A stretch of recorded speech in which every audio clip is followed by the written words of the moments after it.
I can tell. మీరు వినండి. Okay.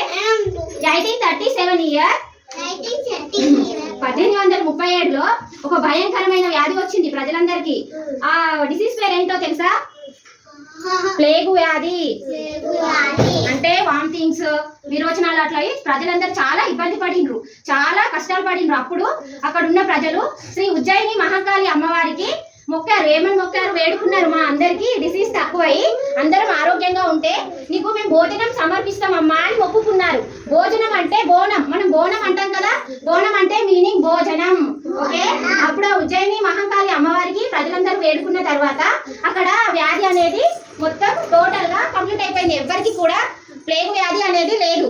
Okay. అందరూ చాలా ఆరోగ్యంగా ఆనందంగా ఉన్నారు. అప్పుడు ఆ అమ్మవారికి వాళ్ళు థ్యాంక్స్ చెప్తూ, అంటే శరణ్ వేడుకుంటూ వాళ్ళందరూ కలిసి బోనాలు చేసి శ్రీ ఉజ్జయిని మహంకాళి అమ్మవారికి ప్రతి సంవత్సరం ఆషాఢ మాసంలో మొదటి బోనం, మొదటి భోజనం నీకే సమర్పిస్తామమ్మా అని అక్కడ ఉన్న ప్రజలందరూ ఆ సంవత్సరం అమ్మవారికి బోనాన్ని నైవేద్యంగా ఇచ్చారు. పోతరాజు, పోతరాజు అమ్మవారికి రక్షకుడు. ఈ పోతరాజు అమ్మవారికి భక్తుడు. ఈ పోతరాజు మనందరినీ కాపాడాలని ప్రజలందరూ పోతరాజును ఈ రోజు గుర్తుంచుకుంటూ అమ్మవారికి బోనం సమర్పిస్తారు. ఆ సంవత్సరం నుండి అలాగే మమ్మల్ని ఏ వ్యాధి బారి పడకుండా ఆరోగ్యంగా ఉంచాలని అమ్మవారికి ప్రజలందరూ శరణు వేడుకుంటారు.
ఎత్తగరాగం పల్లె పల్లె పావురంగ ఎత్తను పోనం ఇల్లెం పల్లెం కుడుకలు బెల్లం దర్వాజన యాపకమలు చేసెను గానం ఇల్లెం పల్లెం షావల తాళం మెరుస్తాంది తెలంగాణ తలపై పోనం డాలు డాల్ పోచమ్మ డాలు డాల్ మా పాడి పంటలే సక్కంగా చూడు డాల్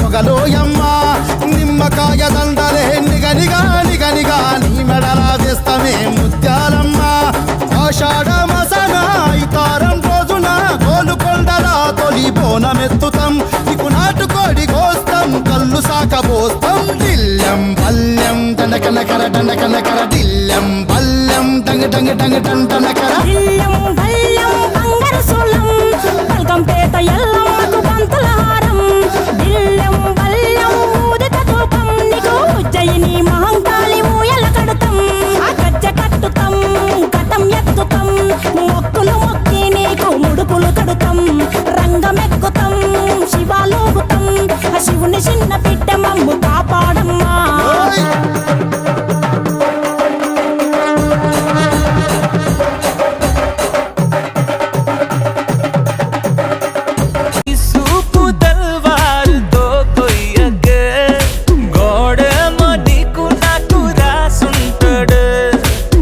జోడి ఒకటైతే నాడుంటదే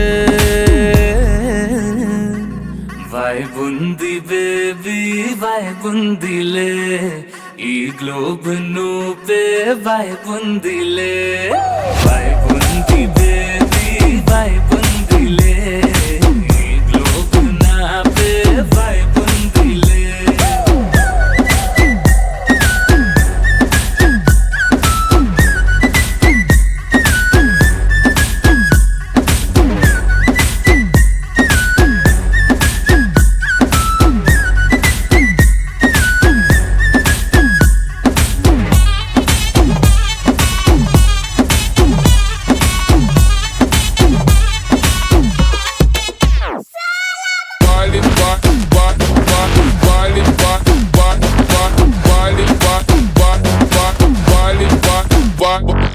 వేరే ప్లానెట్